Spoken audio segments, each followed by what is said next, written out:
کله حضرت ابو بکر صدیق رضی الله تعالی هغه وفات کېده نو وصیت وکړ چې زما دا 2 صدرونه دي دا به وینځه ما په دې کې هغه دفن کړي ما په دې کې راغون کړي کفن به زما د دینه جوړ کړي نو چا ورته وی حضرت دا خو زاړه شو دي ستاسو لپاره به نوی کپڑے راوړو هغه به در لکفن جوړ ابو بکر صدیق رضی الله تعالی عنہ فرمایل نوی کپڑے د ژوندو سخون کوي وی نوی کپڑے د ژوندو سخون کوي لہذا تاسو زما د لپاره نوی کپڑے مراوړی په دې شتو کپړو کې مې دفن کړي دغه وجه سوا حضرت ابو بکر صدیق رضی الله تعالی عنہ خلکو ته دا خبره خودله چې په آخرت کې خلاصېدل دا په کفن باندې نه کیږي چې د سړی خپل کفن قیمتي کپړای کفن لراولې بلکې کچري انسان خلاصيږي نو د هغې لپاره یو لار ده چې په دنیا کې د نیک اعمال کړي په دنیا کې بهترین ژوندۍ خسته ژوندۍ د تیر کړي حضرت عمر فاروق رضی الله تعالی چې کله وفات کېده نو د حضرت عبد الله ابن عمر رضی الله تعالی په دې غیږ کې سر پروتو اخیری وخت دی خپل زوی ته وای حضرت عبد الله ابن عمر رضی الله تعالی او جما د اثر د خپل زنګون نخکته ک پرې چې به د خاورو کې مې د اثر ککړ شي خاکالوت شمه او دوړي رامندې پریوزي او الله سبحانه و تعالی رامندې رحم وکي هغه سره ورلاندې کې خو حضرت عمر فاروق رضی الله تعالی خپل زوی ته ویلال شه د حضرت عائشه صدیقه رضی الله تعالی عنها نه تاسو وکا چې مال بعد د خپل هغه وجره چې کوم واچ نبی کریم صلی الله علیه وسلم پکې د پند او خاطر حضرت ابو بکر صدیق رضی الله تعالی عنہ مال به بدی حجره کې زیرانه کې د حضرت عائشه صدیقه رضی الله تعالی عنها اراده دا و چې زبدل تکي کوم دینو د خپل قبر د پارزه مختص کما او چې زما کله فوتګي وشینو ما بدل تکي خخه کی حضرت عمر فاروق رضی الله تعالی عنہ چې وینا وکړه نو حضرت عائشه صدیقه رضی الله تعالی عنها ورته وی لال شاه امیر المؤمنین ته وایا چې زه پزان باندې تعالی ترجیح در کوم خپل زیز تا ته پریدما چې کله ته وفات شي نو ستا ورسادي تا راوړي او د زما په دی حجره کې دی د حضرت محمد رسول الله صلی الله علیه وسلم او د حضرت ابو بکر صدیق رضی الله تعالی عنہ خواته دفن او حضرت عبد الله ابن عمر رضی الله تعالی عنہ چې کله لاړ او عمر رضی الله تعالی عنہ ته خبر وکړه چې اجازت میلاو شو وې د خوشالۍ نه حضرت عمر فاروق رضی الله تعالی عنہ کیناست وې جړل چې اوس به الله سبحانه و تعالی په ما باندې رحم وکړي چې سبا د قیامت په ورځ د رسول الله صلی الله علیه وسلم د غیږ نظر اپاسه اوس څومره اوچتي هستي وي او د هغه باوجود د خپل آخرت فکر ورسره احوال ځان ته مخې ته کړیو چې زما به د ځنکدن په وخت کې څه حالت دوباره را پاسېدو په حالت کې به زما څه پوزیشني زه به څنګه را پاسم حضرت عثمان رضی الله تعالی چې کله وفات کیږي نو دغه خلکو هغه راګیر کړی دی او ډېرې ورځې شوي دي په خپل کور کې اوبه پې بندي کړي دي خوراک ساک راشن پې بند کړی دی په کومه ورځ باندې چې په سباله دی هغه دا خلک شهید کوي نو خوب یې ولیده حضرت محمد رسول الله صلی الله علیه وسلم خوب کې ولیده او رسول الله مبارک ورته وی عثمانه ته به چې کوم دی نو سبا زما سره رو جماعت کې زما سره به یو ځای رو جماعت کې هغه روجه وه حضرت عثمان رضی الله تعالی عنہ قرآن کولاو کړی دی تلاوت کوي او کپړې اچولې دي نوې چې زه به د رسول الله مبارک سره ماښام هغه رو جماعت کوم رسول الله مبارک وفات شوی دی هغه د دنیا نه رخصت شوی دی دغه خلک پرې راغله او حضرت عثمان رضی الله تعالی عنہ په حق ځای کې په قرآن د پاسه به هغه وینه پې اوس هم په قرآن باندې پرته ده هلته کې چې کوم دی نو شهید د دنیا نه رخصت شو حضرت علی رضی الله تعالی عنہ د سحر لمونځ لته د کور نه چې څنګه راووته عبدالرحمن ابن ملجم دی ورته پټ ولاړو په دروازه کې چې څنګه دی ووته روانو نو دی پې د حق ځای نه راووت او په چاړه باندې ووهه حضرت علی رضی الله تعالی عنہ واپس کور ته راغی او څه وصیت یې وکړ خپلو بچو ته او د هغې نه بعد حضرت علی رضی الله تعالی عنہ هغه شهید شو وفات شو. نو د خبرې غرض او مقصد دا دی چې په دنیا کې په هر چا باندې مرګ راځي. څومره لوی خلق دي که څوک چرته کې د پیسو د وجې نه بچ کېدی نو څومره مالدار خلق تیر شوي دي، هېڅوک نه دي پاتې شو. څومره جایدادونو والا خلق دي، څومره بینک بیلنس والا خلق، خو لیکن په دنیا کې هغه تر همیش ژوند نشي تېرول. که څوک چرته کې د خپلې پوهې د وجې نه د خپلې فلسفې د وجې نه پاتې کېدی نو لقمان حکیم څومره پوهه و هغه هم د دې دنیا نه رخصت شوی دی. که څوک چرته کې د الله سبحانه وتعالی د محبوبیت د وجې نه پاتې کېدی نو په دنیا کې د ټولو نه محبوب انسان الله سبحانه وتعالی ته هغه محمد رسول الله صلی الله علیه وسلم. ولیکن په هغه باندې هم چې وخت پوره شوی دی الله سبحانه وتعالی هغه ځان ته غوښتی دی د دنیا نه رخصت شوی. لوی ډاکټران په دې دنیا کې خطیبان او سسو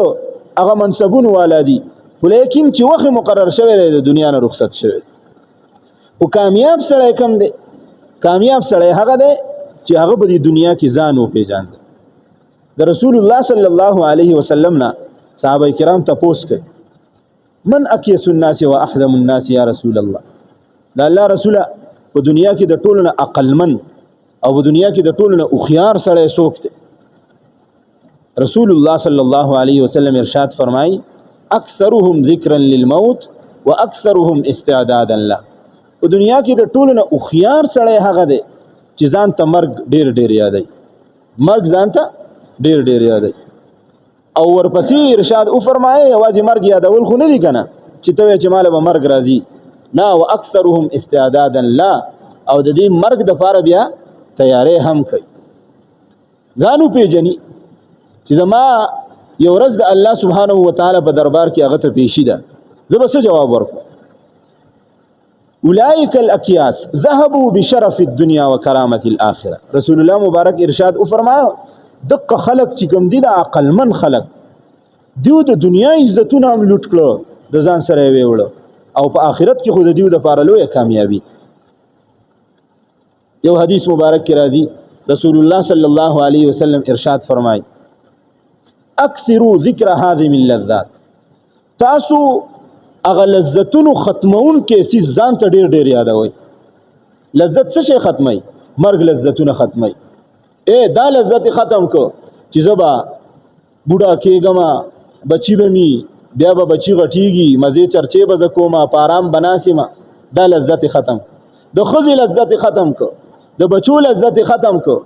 د عہدی لذت ختم کو، د عزت لذت ختم کو. دا مرګ دی چې مرګ کله راغې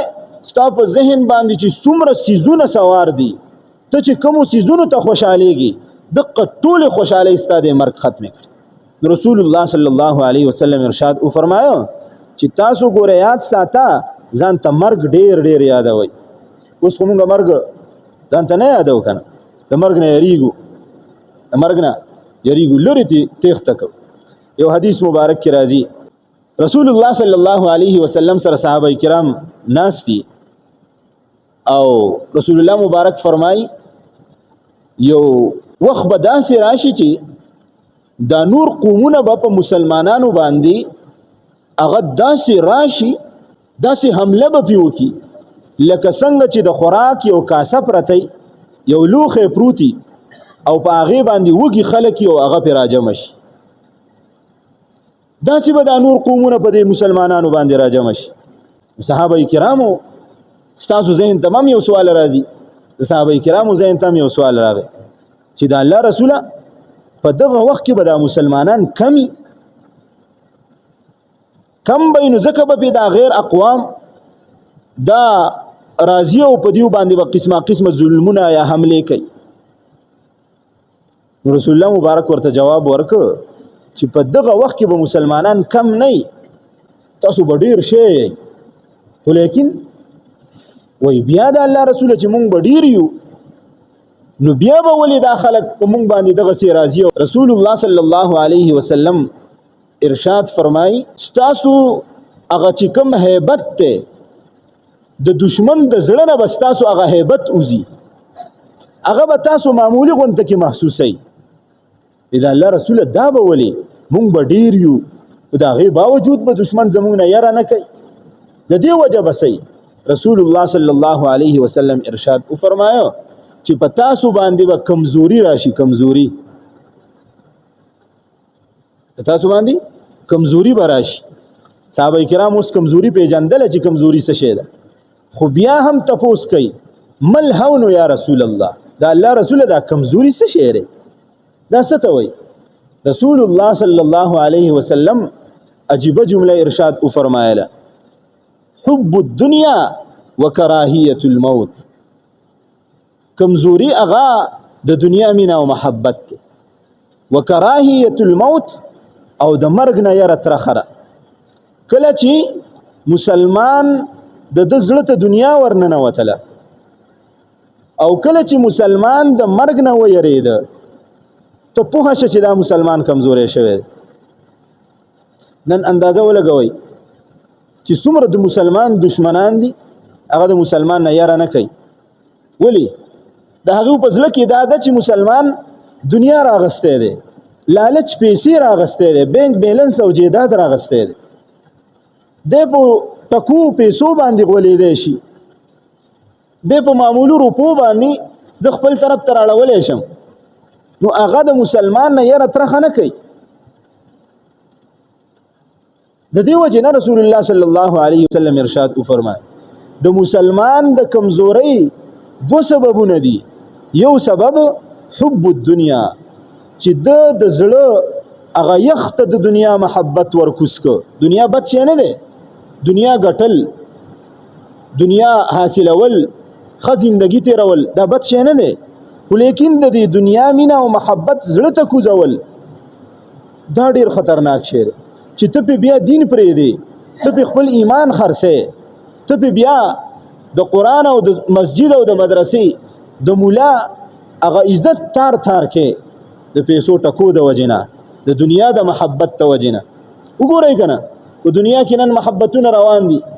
چا د چا سره محبت ته چا د چا سره مینه ده د هغې د پاره یې څه پرې خو دي مسجد ته قران ته حدیث ته در پیغمبر خبرې ته هغه توجه نه ور کوي دا ولی د دنیا مینه او محبت سیوا شوه رسول الله صلی الله علیه وسلم یو ټکی ارشاد او فرمایا حب الدنيا مسلمان چې کمزور کیږي نو دا غي یو سبب د دنیا مینه او محبت او بل وکراهیه الموت او د مرګ نه یره ترخره د مرګ نه یریدل حالانکه پیغمبر صلی الله علیه وسلم سوی ارشاد فرمایي تاسو مرګ ځان ته بار بار یادوي او مسلمان د مرګ نه یریږي یره که اوس مړ شمه نو زما چې هغه دومره بچی دي هغه بس کوي که اوس مړ شمه ما چې دا پلان کې کار شروع کړی دی دا په نیمه کې پاتې شي پلان کې هغه مزه چې کومه ده هغه ختم شي د جهاد تذکره کیږي کنه انډیا ځان بوس بوس کوي وای زه حمله کوم په پاکستان نه ډیر ځوانان خداسي چې هغه له الله غیرت ورکړي حمیت ورکړي هغه دا پروا نه کوي چې انسان ته مرګ راځي مسلمان به مړ شي چې مړ شو شهید بشي کنه او ډیر پکې داسي چې هغه وای وسم پکې بازي داسي وای دا د پښتنو کار دی مونږ پښتنو ته پرېخه پښتون په وټه کوي به چې تقسیم معاملې راشي وای مړه پښتون په پیسې سکه په مال سکه په دولت سکه اسی کنه په هر ځای کې پښتونوال خوري کنه خوري ولیکن کله چې د حصے خبره راشي نو بیا پښتون ته حصہ نه ملاويږي وای مړه دا خو کم دینو دغه سرکاري ساند نه موږ به استعمالو صرف د خپل مفاداتو لپاره بهرحال د خبره مقصد می داده چې رسول الله صلی الله علیه وسلم ارشاد او فرمایي تاسو د مرګ نه مې یریږئ خو د مرګ نه به کله انسان نه یریږي سوال داده د مرګ نه به ال انسان نه یریږي چې د ځان د پاره دومره تیارې کړي چې سبا خو الله ته مخامخ کېدې شي اوس الله ته نشي مخامخ کېدې نو بیا به خامخا د مرګ نه یریږي لہذا د دې د پاره نسخه رسول الله صلی الله علیه وسلم ارشاد او فرمایل چې کچري په تاسو باندې غیر هغه غالب کیږي او تاسو مغلوب یې نو د هغې دپاره علاج څه شی دی؟ قرآن کې الله سبحانه وتعالی ارشاد فرمایي واعتصموا بحبل الله جميعا ولا تفرقوا. تاسو د الله سبحانه وتعالی پر رسۍ باندې منګولې مضبوطې خښې کوي، هغه په مضبوطیا سره ونیسئ. حضرت عبدالله ابن عباس رضی الله تعالی عنہ ارشاد فرمایي د الله رسی څه ده؟ د الله د رسی نه څه مراد دی، څه مقصد دی؟ نو عبدالله ابن عباس رضی الله تعالی عنهما ارشاد فرمایي د الله تعالی رسی قرآن دی. تاسو قرآن په مضبوطیا سره ونیسئ. چې کله قرآن ونیوه مسلمان با یو شي، یو موټی بشي، مضبوط بشي. حدیث مبارک کی راځي المؤمن للمؤمن کالبنیان یشد بعضه بعضا. رسول الله صلی الله علیه وسلم ارشاد فرمایي یو مسلمان د بل مسلمان د پاره پشان د دیوال دی، د دیوال یشد بعضه بعضا، دیوال سے حصہ بعضی حصہ مضبوطی. او رسول الله صلی الله علیه وسلم د خلقو د په کولو د پاره ثم شبک بین اصابعه، بیا رسول الله صلی الله علیه وسلم تشبیک وکړه خپل ګوتې په یو بل کې ورکړي چې مسلمان کله یو شي نو د مضبوط شي. مضبوط مثال داسې دی لکه چې دیوال د خښت خلک جوړي، نو یو خښت چې ولګي نو دا بل خښت به د پاسه ولګي او دا بل خښت به بیا د پاسه ولګي. جدا دیوال په دار باندې نه خيږي بلکې یو خښت بل خښت راټینګي. اوس کچري دغه دیوال جدا په یو پټه باندې خطلې څوک راشي ماشوم او دسی ټیله ولور کې هغه دیوال هغه ځای کې پروت او چې کله د دې دار واوړي را واوړي دا یو بل مضبوط کی، دا بیا که شل وته ودره او زور وته شروع کی خدا نشي اړولې. اوس مسلمانان حدیث مبارک کې چې کوم راغلیو چې را په دغه وخت کې به مسلمانان ډیری ولیکن کافر به تیریږي نه، دشمن به تیره ترخه نه کوي. ولی د هغې مثال داسې دی لکه ټرک خښت راوړه او وایړوله نو هغې ته څوک دیوال نه وای، هغې د خلک ډیری وای. لہذا د مسلمانانو مثال په دغه ټیم کې داسې دی لکه د خښتې ډیری. هر څوک ورتلی شي خښته ترې راوچتولی شي، هغه اخوا غورځولی شي. دقسې مسلمان په هر ځای کې مسلمان هغه کمزوری دی. حدیث مبارک کې راځي په دغه ټیم کې به د مسلمانانو قوت ختم شوی. د دیو مثال به داسې لکه د دریاب د پاسه چې کوم زګي، اوس د هغه زګ د سرې نه څه فایده نشته دی. که لخته دې ورله وروړه سیټته شوی به، که لخته دې ورله راپرېښوده هغه بوبړقي، هغه به چاودلي، صرف هوا به هوا. نو خبره مې د دې پورې عرض کوله چې مسلمان له پکار دا دی چې دی د مرګ نه ونه یریږي، دی ځان مرګ ته تیار کی. په هر وخت کې د تعلق د مرګ سره پیدا شي چې یاره اوس زما دا یوه سا زما په قدرت کې نه ده، یو ټیم په ما داسې را روان دی چې زه اوس د دې دنیا نه رخصتېږم. مرګ خو هر چا ته راځي که دا خو تاسو منئ که نه چې مرګ هر چا ته راځي. په دنیا کې وایي داسې یوه مسله نشته دی چې په هغې کې اختلاف نشته دی. الله منل دا څومره لویه مسله ده، خو په دې کې هم د خلکو اختلاف دی. څوک وایي زه یې منم او څوک وایي زه نه منم. یوه مسله داسې ده چې په هغې کې اختلاف نشته دی، هغه مرګ. کافر یې هم مني، مسلمان یې هم مني، زناور یې هم مني چې مرګ یو ورځ انسان ته راتلونکی دی. د دنیا زنده سر چې څومره دی یو ورځ به دیو د دنیا نه رخصتي. په دې 2009 کې یو کس تیر شوی دی مایکل جکسن، تاسو یې نوم اورېدلی، او دا ډېر لوی هغه سینګر و د امریکې سره تعلق. دی چې کله سینګینګ به کاو ګانه بجانه به یې ویله نو ډېر زیات مشهور شو. او د ده چې کوم اولنی البم راغی، کوم اولنی فلم د ده ریلیز شو، نو هغه د 1 کروڑو نه زیاتو کسانو هغه اغستی و، بس هغه وچلید. او چې بیا دویم کوم فلم ریلیز شو نو هغه د 6 کروڑو نه زیاتو کسانو اغستی و، دومره ورته مقبولیت هغه حاصلو. نو چا ورته وویل ته دومره په مخ کې باندې روانې، مړه ستا خو لږ عمر به ختم بشي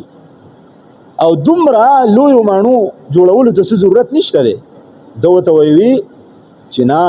زه خو به 150 کاله ژوندی یم،